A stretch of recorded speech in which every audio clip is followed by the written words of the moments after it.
জিকির, আল্লাহ পাকের জিকির বাড়াতে হবে। যে আল্লাহ পাকের জিকির যত বেশি করবে সে আল্লাহ পাকের মারিফত তত বেশি উপলব্ধি করবে, আল্লাহকে পাবে ইনশাআল্লাহ। আর এই জিকির করার জন্যে অজুও শর্ত নয়, জানেন? আল্লাহর জিকির করার জন্য কিন্তু অজু শর্ত নয়। আপনি মনে মনে চলতে ফিরতে অলওয়েজ সুবহানাল্লাহ, আলহামদুলিল্লাহ, আল্লাহু আকবার, লা ইলাহা ইল্লাল্লাহ, আস্তাগফিরুল্লাহ পড়তেই থাকতে পারেন। কষ্টের কিছু আছে?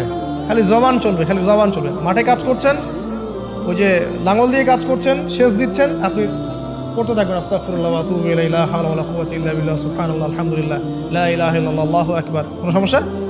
কোনো সমস্যা নেই। রান্না বান্না করছে মেয়েরা, এটা করতে করতে পড়তে পারবে না?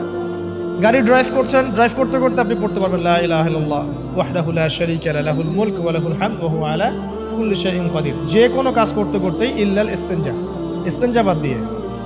ইস্তিনজা কি জিনিস?